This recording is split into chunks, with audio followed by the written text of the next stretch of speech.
की महाकथा। त्रेता युग का वो स्वर्णिम काल था जब देवता, ऋषि और वानर एक ही धरती पर विचरते थे। उसी युग में पवन देव के तेजस्वी पुत्र हनुमान का जन्म हुआ। बाल्यकाल से ही उनमें अद्भुत शक्ति विद्यमान थी। वे पल भर में आकाश में उड़ जाते, पर्वतों की चोटियों पर खेलते और नदियों को छलांग में पार कर जाते। देवता तक उनके पराक्रम को देखकर विस्मित हो जाते थे। किंतु शक्ति के साथ आया था बाल सुलभ चंचल स्वभाव। हनुमान के लिए संसार एक खेल भूमि था। माता अंजना उन्हें बार बार समझाती, पुत्र, शक्ति का प्रयोग विवेक से करना, पर बालमन कहाँ ठहरता है। एक दिन खेलते खेलते हनुमान घने वन में जा पहुंचे। वहां अनेक महान ऋषि वर्षों से कठोर तपस्या कर रहे थे। चारों ओर मौन था, केवल यज्ञाग्नि की मध्यम ज्वाला और वेद मंत्रों की गूंज थी। हनुमान को ये सब नया और रोचक लगा। उत्सुकतावश उन्होंने कभी कमंडल उठा लिए, कभी मृग छाल खींच ली, तो कभी पेड़ों को हिलाकर फल गिराने लगे। देखते ही देखते ऋषियों की समाधि भंग हो गई। वर्षों की तपस्या क्षणों में टूट गई। ऋषियों का क्रोध जाग उठा। उनमें क्रोध के लिए विख्यात महर्षि दुर्वासा भी उपस्थित थे।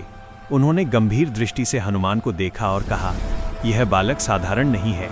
इसकी शक्ति अनियंत्रित रही तो सृष्टि का संतुलन बिगड़ सकता है। क्रोध में आकर महर्षि दुर्वासा ने शाप दिया, हे वानर बालक, तुम अपनी समस्त दिव्य शक्तियों को भूल जाओगे। जब तक कोई महान आत्मा तुम्हें उनका स्मरण नहीं कराएगी, तब तक तुम अपने बल से अनभिज्ञ रहोगे। शाप सुनते ही वन में सन्नाटा छा गया। बालक हनुमान भयभीत हो उठे। उनकी आंखों से अश्रुधारा बहने लगी।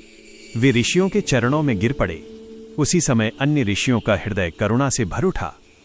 उन्होंने दुर्वासा जी से विनती की, मुनिवर, ये बालक अज्ञानवश ऐसा कर बैठा है। तब महर्षि दुर्वासा बोले, मेरा शाप दंड नहीं, संरक्षण है। ये बालक अहंकार से मुक्त रहेगा। जब धर्म की रक्षा का समय आएगा, तब इसकी शक्ति स्वयं प्रकट होगी। इस प्रकार शाप वरदान बन गया। समय बीतता गया। हनुमान युवा हुए।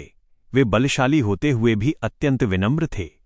उन्हें अपनी शक्ति का ज्ञान नहीं था, इसलिए वे सेवा, बुद्धि और भक्ति के मार्ग पर चले। वे वानर राज सुग्रीव के मंत्री बने और फिर प्रभु श्री राम के चरणों में अपना जीवन अर्पित कर दिया। फिर वो घड़ी आई जब माता सीता का हरण हुआ।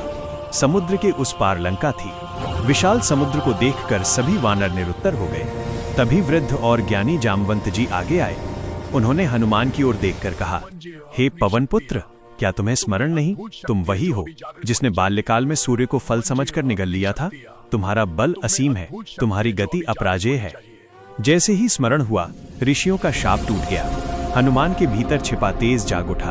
उनका शरीर विशाल हो गया, मुखमंडल तेज से दमक उठा, आकाश गूंज उठा और उसी क्षण हनुमान ने समुद्र की ओर एक महान छलांग लगाई जो भक्ति, शक्ति और विवेक की अमर मिसाल बन गई। उस दिन संसार ने जाना, शक्ति जब अहंकार में हो तो विनाश करती है और जब भक्ति से जुड़ जाए तो इतिहास रचती है। अगर आपको ये वीडियो पसंद आई हो तो लाइक, सब्सक्राइब और शेयर कीजिए। धन्यवाद।